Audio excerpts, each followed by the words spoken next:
dugaan tindak pidana korupsi berupa suap dan atau gratifikasi dalam penanganan perkara tindak pidana umum atas nama Ronald Tanur pada waktu yang lalu. Rekan-rekan media, sebelum Pak Direktur Penyidikan menyampaikan keterangannya, kami sampaikan bahwa penyidik dalam perkara ini hingga saat ini sudah melakukan pemeriksaan terhadap setidaknya 25 orang saksi. Dan dalam pemeriksaan saksi-saksi dimaksud, penyidik menemukan ada keterlibatan seseorang atau pihak dalam perkara ini setelah ditemukan ada bukti permulaan yang cukup yang diperoleh dari setidaknya 2 alat bukti, dan nanti Pak Direktur Penyidikan akan menyampaikan. Yang kedua, bahwa perlu kami sampaikan, penyidik akan terus melakukan pendalaman terhadap perkara ini. Oleh karenanya progres akan terus disampaikan, dan hingga saat ini baru 25 orang saksi yang diperiksa, tetapi ditemukan ada keterlibatan seseorang, maka pada malam hari ini tentu kita dengarkan ini Senin tanggal 4 November 2024, tim penyidik pada Jaksa Agung Muda Tindak Pidana Khusus telah melakukan pemeriksaan secara maraton terhadap saksi MB, yaitu orang tua atau ibu dari terpidana Ronald Tanur, yang dilaksanakan di Kejaksaan Tinggi Jawa Timur. Terkait dengan perkara tindak pidana korupsi dalam hal ini suap dan atau gratifikasi terhadap penanganan perkara Ronald Tanur berdasarkan surat perintah penyidikan nomor print 54 /F.2 /FD.2 /10 tanggal 4 Oktober 2024. Setelah dilakukan pemeriksaan sebagai saksi terhadap MB, penyidik telah menemukan bukti yang cukup adanya tindak pidana korupsi, yaitu suap dan atau gratifikasi yang dilakukan oleh MB, sehingga penyidik meningkatkan status MB, ibu terpidana Ronald Tanur, dari status semula yaitu saksi menjadi tersangka.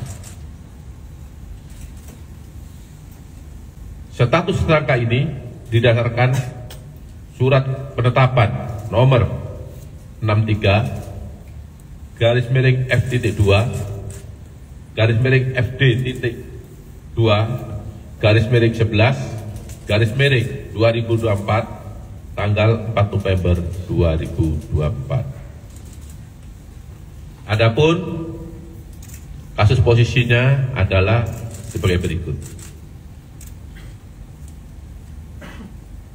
Tersangka MB, ibu Ronald Tanur, awalnya menghubungi LR untuk minta yang bersangkutan bersedia menjadi penasihat hukum Ronald Tanur.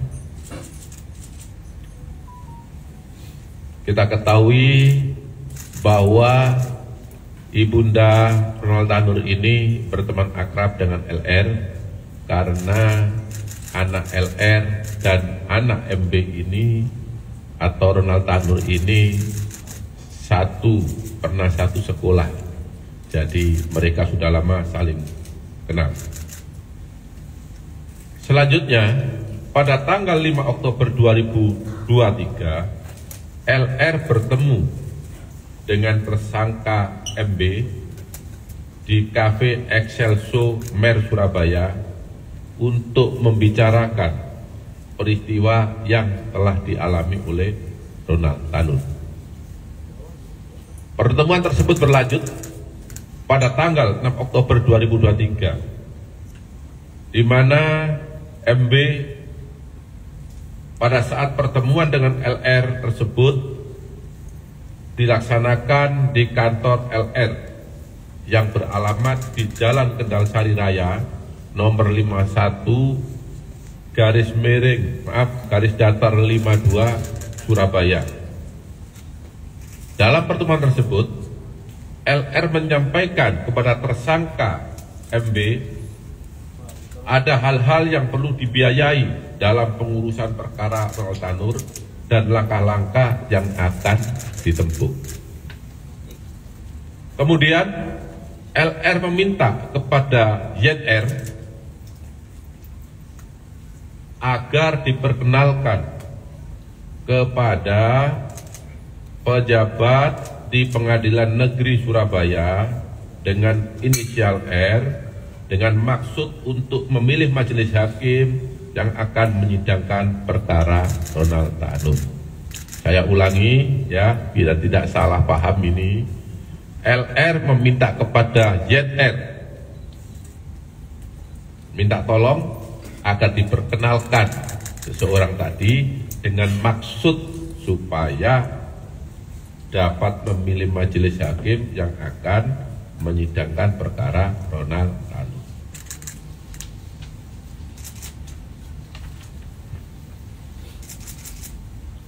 Kemudian kemudian LR bersepakat dengan tersangka MB untuk biaya pengurusan perkara Ronald Tanur berasal dari tersangka MB. Dan apabila ada biaya yang dikeluarkan oleh LR yang terpakai lebih dulu untuk pengurusan perkara tersebut, maka tersangka MB akan mengganti di kemudian hari. Di dalam setiap permintaan dana oleh LR terkait pengurusan perkara, RL selalu meminta persetujuan kepada tersangka MB, serta LR meyakinkan tersangka MB untuk menyiapkan sejumlah uang guna mengurus perkara Ronald Tanur agar perkara Ronald Tanur tersebut dibebaskan oleh majelis hakim. Selama perkara Ronald Tanur berproses sampai dengan putusan Pengadilan Negeri Surabaya, tersangka MB telah menyerahkan sejumlah uang kepada LR selaku penasihat hukum Ronald Tanur sejumlah 1,5 miliar yang diberikan secara bertahap. Selain itu, LR juga menalangi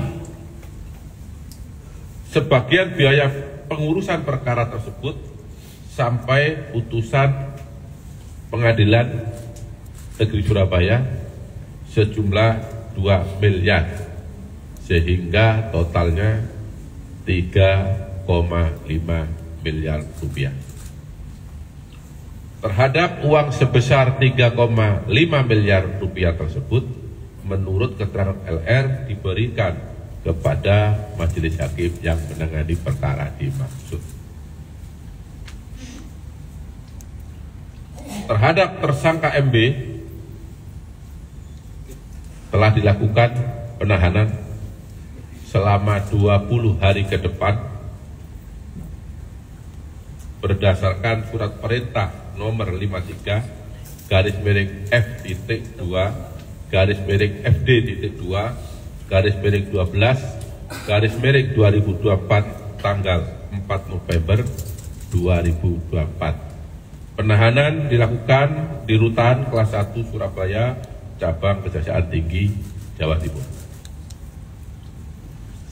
Terhadap MW disangka melanggar Pasal 5 ayat 1 atau Pasal 6 ayat 1 huruf A junto Pasal 18 Undang-Undang 31 tahun 1999 tentang pemberantasan tindak pidana korupsi sebagaimana telah diubah dengan Undang-Undang Nomor 20 Tahun 2001 tentang perubahan atas Undang-Undang Nomor 31 Tahun 1999 tentang pemberantasan tindak pidana korupsi junto Pasal 55 Ayat 1 ke 1 KUHP. Demikian informasi